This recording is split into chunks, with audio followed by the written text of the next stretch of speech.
Ukrainian language terrorists are worse than ISIS as they hunt down Russian speakers in Ukraine, having received a generous gift from Latvia. And did you know that the Germans will be manufacturing Russia's COVID vaccine, and Ukraine, to spite the Russians, plans to buy it at inflated prices? None of that is true, because this is StopFake, the place where we break down Russian disinformation about Ukraine and a little more. So let's get to it. Russian media continue peddling fakes about Ukraine's language laws, groundlessly claiming Ukrainian legislation infringes on the rights of Russian speakers. According to the 2019 language law, Ukraine's service sector was scheduled to switch to Ukrainian on January the 16th, 2021, just a few weeks ago. Russian media, however, were presenting this milestone as a tragedy of epic proportions for Russian speakers and Russians who will be forcibly turned into Ukrainians. Remember the eternal Russian fake that the majority of Ukrainians really speak Russian at home. The pro-Kremlin site, Tsargrad, calls the expansion of Ukrainian usage in the service sector, quote-unquote, another blow to the Russian language. Russian is being purposefully killed and marginalized, the publication laments, all the while assuring that at least half of Ukraine's population uses Russian in everyday life. Now, the law on ensuring the functioning of Ukrainian as the state language stipulates that the only official state language in Ukraine is Ukrainian, and public servants, that is, people who work for the government, are obliged to speak it in their professional capacities. Various aspects of the law have been introduced throughout the country since its passage in July of 2019, and the use of Ukrainian in the public sphere is the latest provision being rolled out. Section 30 of the language law stipulates that consumer services should be provided in Ukrainian. Back in December of 2020, the Commissioner for the Defense of the State Language, Taras Kremen, used his official Facebook page to remind Ukrainians about the language requirement that went into effect on January the 16th. To be clear, this particular law exclusively deals with Ukrainian as the official language. A separate law currently being drafted addresses the use of indigenous and minority languages. As for Russian media claims that the majority of Ukrainians use Russian in everyday life, recent polls show a different picture. In fact, the majority of Ukrainians use Ukrainian in their everyday life. According to an August 2020 poll conducted by the Democratic Initiatives and the Razumkov Center, 61% speak Ukrainian at home, while 36% speak Russian.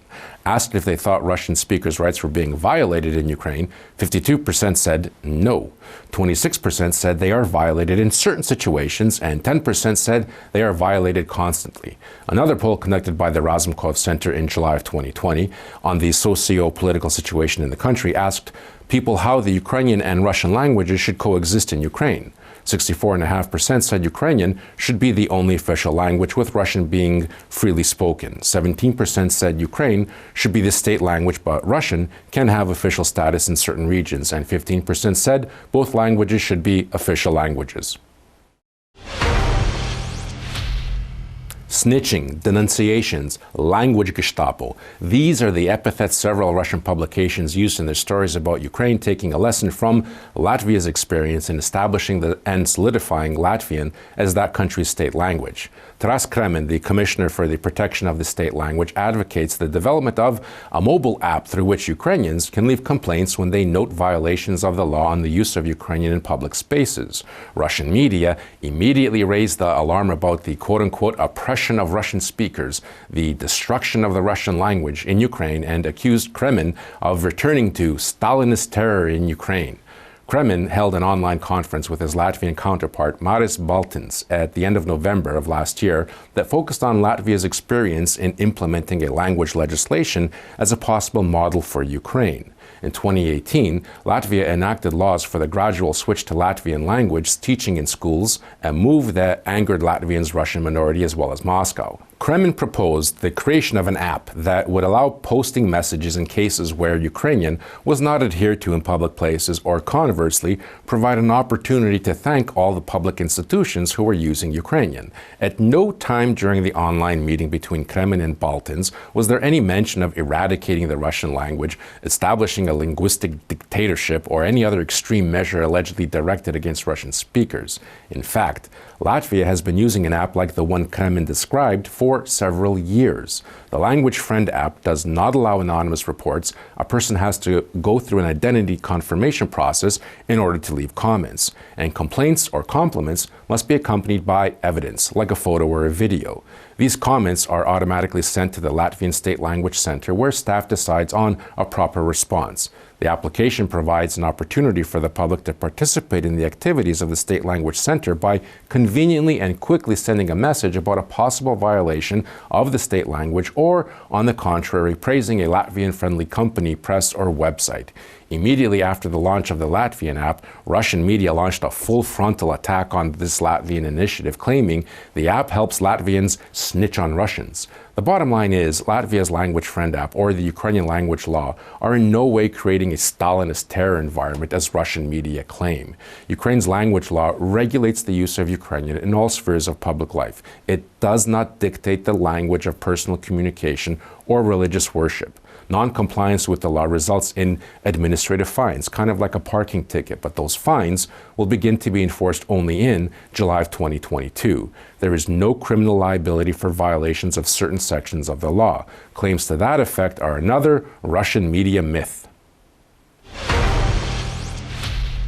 As coronavirus infections continue to spike throughout the world, Russian media have unleashed fakes claiming Ukraine is going to buy the Russian COVID vaccine in Germany at inflated prices. Ukraine's Minister of Health Maxim Stepanov, meanwhile, assures that Ukraine will not be buying the Russian vaccine since it has not passed the third phase of clinical trials.